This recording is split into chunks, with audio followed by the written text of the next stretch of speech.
Hello friends, നമ്മുടെ കുട്ടികൾക്കൊക്കെ ഇഷ്ടമാകുന്ന തരത്തിലുള്ള ഒരു അടിപൊളി ജാമാണ് ഞാനിവിടെ തയ്യാറാക്കുന്നത്. അതിനുവേണ്ടി നമ്മൾ പഴുത്ത പപ്പായ എടുക്കണം. അതിലേക്ക് ഒരു നാരങ്ങ, കുറച്ച് പഞ്ചസാരയായിട്ടാണ് ആവശ്യമായിട്ടുള്ളത്. നല്ല പഴുത്ത പപ്പായ നമ്മളിവിടെ എടുത്തു വെച്ചിട്ടുണ്ട്. അതാദ്യം അതിൻ്റെ ഉള്ളിലുള്ള കുരുവൊക്കെ കളയാണ് ഞാൻ ആദ്യം ചെയ്യുന്നത്. ഒരു പാത്രത്തിലേക്ക് അതിൻ്റെ ഉള്ളിലെ കുരുവൊക്കെ നമ്മൾ കളയുക. നല്ല പഴുത്ത പപ്പായ ആണെങ്കിൽ നമുക്ക് നല്ല മധുരം കിട്ടുന്നതാണ്. നല്ല ചെറിയ ചെറിയ പീസുകളായിട്ട് അത് മുറിച്ചെടുക്കുക.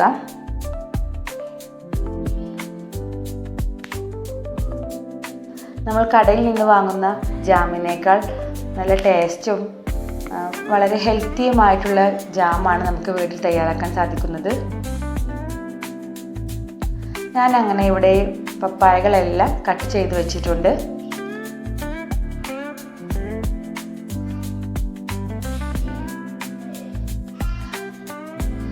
ഇതെല്ലാം നമുക്കൊരു പാത്രത്തിലേക്ക് മാറ്റാം. വെറും 3 ചേരുവ മാത്രമാണ് നമുക്ക് ഈ ജാമിന് ആവശ്യമായിട്ടുള്ളത്.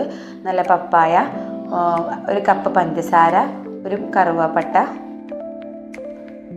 ഒരു നാരങ്ങാ നീര്, ഇത്ര ആവശ്യമായിട്ടുള്ള സാധനങ്ങളാണുള്ളത്. അങ്ങനെ ജാറിലേക്ക് നമ്മൾ കട്ട് ചെയ്ത് വെച്ചിട്ടുള്ള പപ്പായ പീസൊക്കെ ഇതിലേക്ക് ഇട്ട് കൊടുക്കുക. എന്നിട്ട് നന്നായിട്ട് അരച്ചെടുക്കുക.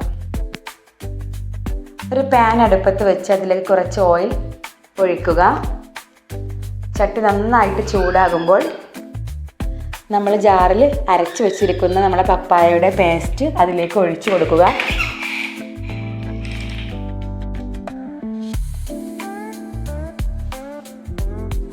നന്നായിട്ട് ഇളക്കി കൊടുക്കുക. ഒരു 10 മിനിറ്റ് നന്നായിട്ട് കൈയെടുക്കാതെ നമ്മൾ ഇളക്കി കൊടുക്കണം. അത് ഒട്ടിപ്പിടിക്കാതിരിക്കാൻ വേണ്ടിയാണ്.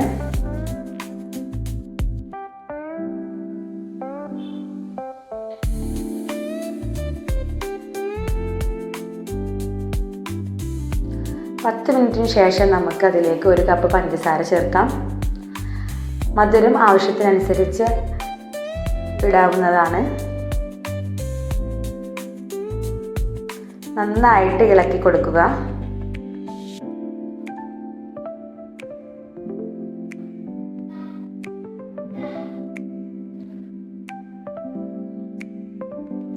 തിളച്ച് വരുമ്പോൾ ഒരു ചെറിയ കഷ്ണം പട്ട നമുക്കതിലേക്ക് ഇട്ട് കൊടുക്കാം. അത് അല്പം കഴിഞ്ഞ് അത് നമുക്ക് മാറ്റി ഇടാവുന്നതാണ്. ഒരു ചെറിയ ഫ്ലേവർ നമുക്ക് ജാമിന് കിട്ടാൻ വേണ്ടിയിട്ടാണ്.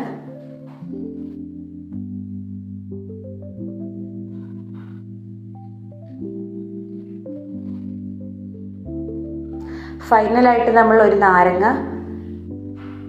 മുറിച്ച് അതിൻ്റെ നീര് കൂടി ഒഴിച്ച് ചേർക്കുന്നതോടുകൂടി നമ്മുടെ ജാമിൻ്റെ എല്ലാവിധ ജോലിയും തീർന്നിരിക്കുന്നു.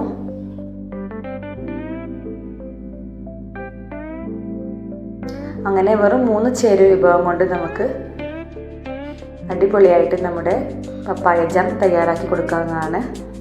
കുട്ടികൾക്കും മുതിർന്നവർക്കും വളരെ ഇഷ്ടപ്പെടുന്നതും വളരെ ഹെൽത്തി ആയിട്ടുള്ളതുമാണ്. ബ്രെഡിനോ ജാമിനോ ചപ്പാത്തിക്കോ കൂടെ നമുക്ക് ഉപയോഗിക്കാവുന്നതാണ്. എല്ലാവരും ഒന്ന് ട്രൈ ചെയ്ത് നോക്കണേ.